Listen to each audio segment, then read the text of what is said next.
قرار حکومت جمهوری تاجیکستان از 12 ینور سال 2026 درباره از وظیفه معاون یکم وزیر عدلیه جمهوری تاجیکستان آزاد نمودن علیزاده نگینه حکومت جمهوری تاجیکستان قرار میکند. علیزاده نگینه با سبب به کار دیگر گذاشتن از وظیفه معاون یکم وزیر عدلیه جمهوری تاجیکستان آزاد کرده شود. رئیس حکومت جمهوری تاجیکستان امامعلی رحمان. قرار حکومت جمهوری تاجیکستان از 12 ینور سال 2026 درباره معاون وزیر کارهای خارجی جمهوری تاجیکستان تعیین نمودن علیزاده نگینه. حکومت جمهوری تاجیکستان قرار میکند علیزاده نگینه معاون وزیر کارهای خارجی جمهوری تاجیکستان تعیین کرده شود.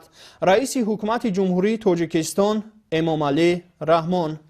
قرار حکومت جمهوری تاجیکستان از 12 ینور سال 2026 درباره معاون وزیر کارهای خارجی جمهوری تاجیکستان تعیین نمودن قلندر ایدیبک. حکومت جمهوری تاجیکستان قرار میکند قلندر ایدیبک معاون وزیر کارهای خارجی جمهوری تاجیکستان تعیین کرده شود. رئیس حکومت جمهوری تاجیکستان امامعلی رحمان. قرار حکومت جمهوری تاجیکستان از 12 ینور سال 2026 درباره معاون وزیر کارهای خارجی جمهوری تاجیکستان تعیین نمودن بایزاده.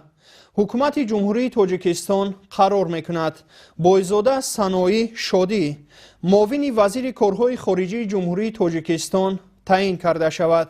رئیس حکومت جمهوری تاجیکستان امامعلی رحمان. قرار حکومت جمهوری تاجیکستان از 12 ینور سال 2026 درباره دیرکتور مؤسسه دولتی انستیتوت علمی و تحقیقاتی سیاحی و صاحبکاری مؤسسه دولتی دانشگاه بین المللی سیاحی و صاحبکاری تاجیکستان تعیین نمودن هاشمزاده. حکومت جمهوری تاجیکستان قرار میکند هاشمزاده رعنا هاشم دیرکتور مؤسسه دولتی انستیتوت علمی و تحقیقاتی سیاحی و صاحبکاری مؤسسه دولتی دانشگاه بین المللی سیاحی و صاحبکاری تاجیکستان تعیین کرده شود. رئیس حکومت جمهوری تاجیکستان امامعلی رحمان.